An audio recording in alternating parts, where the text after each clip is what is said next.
What's going on YouTube? This is Heaven's Reaper. I posted this video the other day, but upon rewatching it, I really wasn't happy with the quality. Yeah, this is my predaplant deck. It's consistent as it is. I've improved the consistency a little bit by taking out some of the cards that, although a lot of people would recommend playing, I found myself, yes, I played them for a little while, but then I realized that in all, they weren't that great, to be fair. The extra deck still needs a bit of work, mainly with the link monsters I'm planning on adding. I'm just waiting for them to go down in price a little bit because I don't really want to get it like one card at a time. I'd rather get it all of them together. So I'm going to wait for them to either reprint them or go down in price. But as I get to the extra deck, I will explain what's going in and what will be swapped over. So let's get on with this. We'll start with the monsters. I'm playing 3 predaplant Clamada Sundew. Apologies if the names are butchered. What this thing does is any monster that's got a predator counter, it becomes dark when used as fusion material. And if your opponent's monsters have a predator counter, you can then use them as material. So in a way, he's a super polymerization. He's a mandatory 3 of. I'm not playing Darlington Cobra or Orpheus Scorpio for the same reason that I have opted not to play Twin Twisters, is because although this deck can gain resources back, until I've tested it a bit more, I don't feel comfortable running cards that have a discard cost. Although I've tested this deck quite well and it's faring really well. Because it was never a heavy fusion spam deck, predaplants have always been a little bit slower than other fusion based decks, Fluffles for example. So yeah, I will incorporate link monsters in the extra deck just to keep up with the format, because I really am enjoying this deck. I think the artworks are lovely, and it's just a fun little deck, and it's budget friendly. I play 3 Saracenian. It's the Gauze of the deck. Because it has the same requirements as Gauze. Your opponent has to declare a direct attack. You then summon him. After damage calculation, if he battles an opponent's monster, that monster is destroyed. And if he's destroyed by battle, or if he's sent from the field to the graveyard via a card effect, you can add a predap card from your deck to your hand. So you can summon him, use Polymerization and fuse him out, and you'll still get the search. One of the changes is I've cut Spino Dionara down from 3 to 2. While it is a good card, I just felt that I needed to make a little bit of extra space. And some of the other cards in the deck, although people may not agree with why I'm playing them, I would prefer to play them over the 3rd Spino. For one of the cards, I'm playing Moraine Nepenthes. Moraine Nepenthes at 1 is 1600, so next to Spino, it's the strongest predaplant in terms of attack anyway. I don't really use his effects. He's another name, so he's just more fusion materials really. Same with Terrapenthes, the same, but Terrapenthes is a 2100 defense, so you may be able to sit on it for a turn. So that's what I mean. This deck is one of those decks that I like to have the extra names in because they're searchable. They're allure targets, which helps make allure a lot more live without having the need to banish a key combo piece. Because I've been in positions, where I've had allure, I've drawn my 2 cards, and the only card in my hand that I could have banished was a Saracenian, which I didn't really want to banish. So these are in here, extra allure targets. I've cut Flytrap down to 1 because for the same reason really, I needed the deck space. And I'm still playing the 1 Drosophilum Hydra. It's the kaiju of the deck. Any monster that has a predator counter, you contribute to special summon him. And if he's on the field or in the graveyard, you can banish 1 other predaplant monster from your graveyard, target a face-up monster in the field, and it will lose 500 attack. So you can summon him from the hand or the graveyard, which is always nice. It's nice to have the extra names because obviously, example, Clamada Sundew and Saracenian, you don't really want to banish them because they are some of your best cards in the deck. So with the extra names like Terrapenthes and Moraine Nepenthes, you have a few ways to play around it. That's it for the predaplant monsters.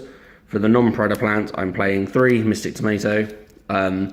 purely for the fact it's an allure target, it's a plant, so it fits the whole theme of the deck, and it can also thin your deck, so you can crash it, and it can search any of the predaplants out, barring Nepenthes and Spino. So 3 predaplants it can't search. So you can search out your Saracenians, get your search off when they destroy it. Generally, I think it is a good card. It's a little slow in today's format, but you can crash it, so you can destroy it yourself in a way. 3 Lone Fire. You contribute any plant to summon a plant monster from your deck. 9 times out of 10, you're going to tribute this thing, because no offense, but Lone Fire is pretty shit in terms of offense. But it's insane when it comes to its effect, allowing you to tutor at any plant. No level restriction, no attack restrictions, nothing. No restrictions whatsoever. So it's a mandatory 3 of in any heavy plant-based deck. 2 King of the Swamp. My Poly Searcher. I don't have Black Sheep, hence why I'm playing King of the Swamp. And for the last monster, it's the 1 Dark Arm Dragon. It's nice to have something with a bit of raw power. And with the graveyard manipulation, in terms of Predator Prunings, Refusions, and stuff like that, getting the 3 in the graveyard generally isn't too much of an issue, because you can also do a lot of banishing with Drosophilium Hydra. I've only ever, in all the duels I've tested this deck, I think this has been dead once. But if worse comes to worse and it's dead, banish it, it's an allure target. For the spells, speaking of allure, I've mentioned it several times, 3 Allure of Darkness. One of the best spell cards in a dark deck. Draw 2 cards, banish a dark, or send your entire hand to the graveyard. So it can thin your deck, so it's your consistency booster.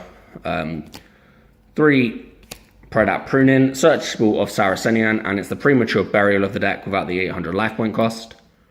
2 Polymerization and 1 Fusion Sub. I've opted 1 Fusion Sub over a 3rd Poly, although Fusion Sub is always treated as Poly. Basically, because Fusion Sub's additional effect is you can target a fusion monster in your graveyard, return it to the extra deck, and draw a card. So it's a little bit of draw power. But the only drawback to Fusion Substitute, you can only use monsters on the field, as opposed to Poly, where you can use field or hand. I played 2 Instant Fusion. I just find it's a good card. As I said, the extra deck will be changed, so I may potentially put Instant Fusion to 3. But that's obviously if I can find something to go in the extra deck that fits the theme of the deck.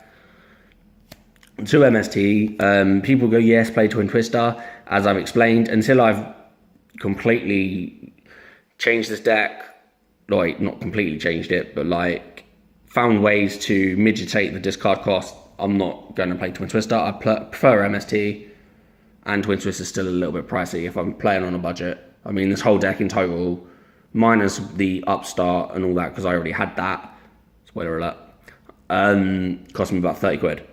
So that's insane. 30 quid for a deck that I'm having a lot of success with. 1 Fusion Recovery, just grabbed me a Poly and a Fusion material back. Refusion, reuse any of my Fusion materials, like any Fusion monster from a graveyard. Upstart, Soul Charge, Book of Moon, and Foolish Burial. Yeah, I play a lot of one-off spells, but whatever I play, this deck can use. So onto the extra deck.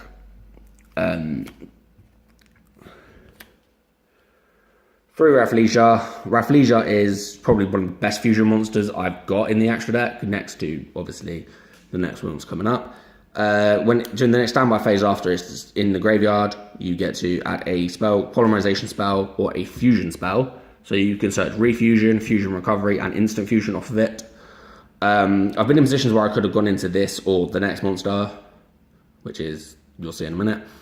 But I've always opted to go into this purely for the fact that, in a way, I'm hoping they destroy it so I can get the search and further my plays.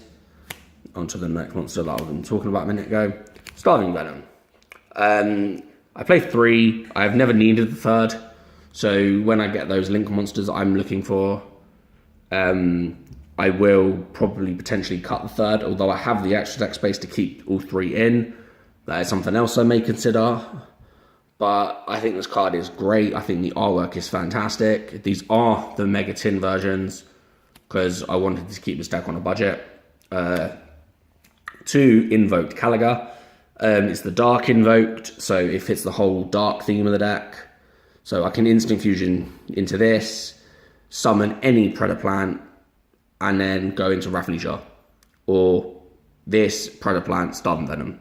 So this just helps mitigate using a lot more monsters to fusion summon, because although if I really wanted to, I could even summon this properly, due to the fact that King of the Swamp could substitute itself for Alistair, but I've never actually had to do that.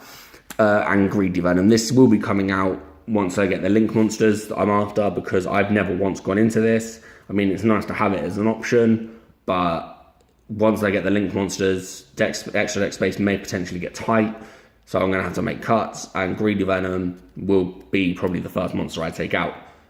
That's it for the video, guys. I will try and bring you another video. I am working on a build at the moment for Odd Eyes Magician. I know it's a Pendulum deck, but with the reprints in that Pendulum booster set that was people were pissed off at, that it was taken from a starter deck into a set, the one that's got Chronograph Sorcerer or whatever his fucking name is, that dude. I'm working on that. So once I perfect that, I will bring that to you. It will probably have more of a Performer Power engine as well. So I'm trying to make it not more like a Yugioh deck, but I'm trying to make it where it's got a lot more diversity as opposed to the standard Double Iris, Black Fang plays. I want to try and make it a little bit more diverse. So yeah, that's it for the video, guys. Again, thank you very much and have a good day.